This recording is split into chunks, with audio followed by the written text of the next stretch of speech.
Hello बच्चों, let's read the question. Question says if the length of common internal tangent of two circles is 7 and that of common external tangent is 11, then product of their radii of two circle is option A is 18, option B is 20, option C is 16, option D is 12. First we see the key concept. Length of external का मतलब ही direct tangent से है, direct common tangent या external common tangent कहिए, and internal का मतलब transverse common tangent से है. Internal common tangent to the two circles are given by, कैसे निकालते हैं हम?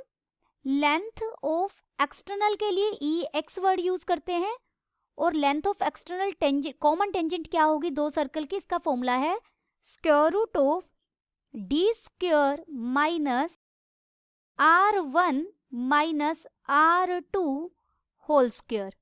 स्क्वायर रूट के अंदर है ये सारा. और length of internal tangent equal होगी square root of D square minus r1 plus r2 whole square.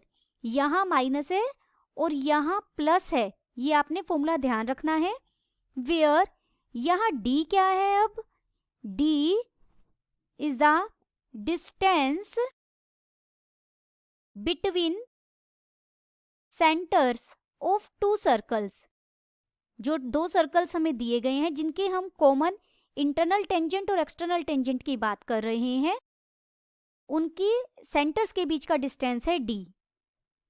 And r1 और r2 क्या है? उनकी रेडियस है. r1 and r2 are radii of two circles. अब ये क्वेश्चन इस फॉर्मूला से बहुत इजी हो जाएगा. देखिए, आप इसे डायग्राम से भी समझ सकते हैं. ये कोई एक सर्कल है, ये कोई अनदर सर्कल है, ये बिल्कुल स्ट्रेट लाइन आएगी. ये हमारी क्या है? इंटरनल टेंजेंट है, कॉमन टेंजेंट दोनों सर्कल्स की. यहाँ इसका सेंटर हमने C1 लिया, इसका सेंटर अगर मैं C2 ले रही हूं. और एक्सटर्नल टेंजेंट कौन सी होगी? जो ये सीधी जाएगी ऐसे, इस तरीके से. ये एक्सटर्नल टेंजेंट है और उसकी लेंथ कहाँ से कहाँ तक फाइंड आउट करेंगे? जो इनका पॉइंट यहाँ से यहाँ तक. और इसकी लेंथ फाइंड आउट करेंगे जो भी इनका ये पॉइंट जहां पर ये टच कर रही है सर्कल्स को. ये लेंथ है इंटरनल की. ये हमें 7 गिवन है और एक्सटर्नल कितनी गिवन है? 11. यहाँ आपको ध्यान रखना है, एक्सटर्नल टेंजेंट की लेंथ हमेशा ज्यादा होगी इंटरनल टेंजेंट की लेंथ से. ये जो r1 रेडियस है और ये रेडियस हमारी कितनी है? r2.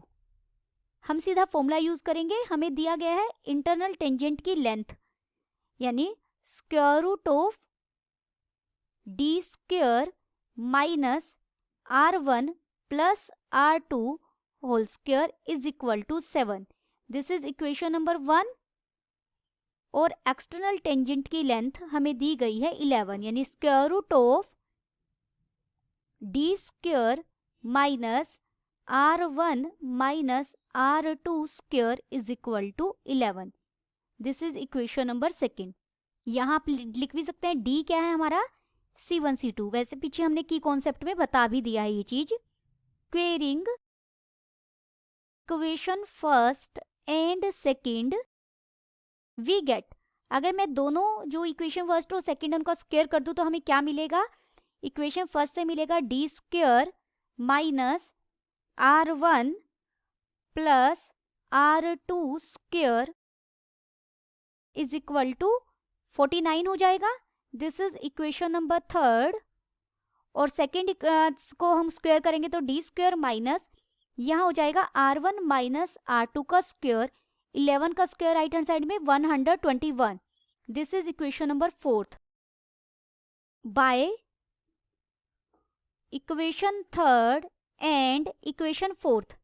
इक्वेशन 3 और 4 से आप डी स्क्वायर की वैल्यू फाइंड आउट कर लीजिए. देखिए इक्वेशन 3 से डी स्क्वायर किसके इक्वल होगा? 49 plus R1 plus R2 whole square के. और मैं यही इन दोनों को इक्वल कर रही हूँ. इक्वेशन 4 से डी स्क्वायर इक्वल आएगा 121 plus R1 minus R2 whole square के. यानी ये दोनों इक्वल हो गए. दिस इम्प्लाइज, अब आपने इस डी स्क्वायर को भूल जाना, इन दोनों को आपने सोल्व करना है. 49 plus R1 square plus R2 square plus 2R1 into R2 is equal to 121 plus R1 square plus R2 square minus 2R1 into R2.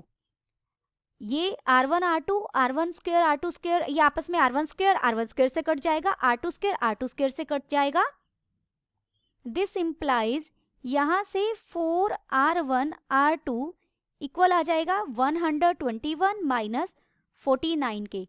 This implies R1 into R2 equal हो जाएगा 72/4 विच इज इक्वल टू 18.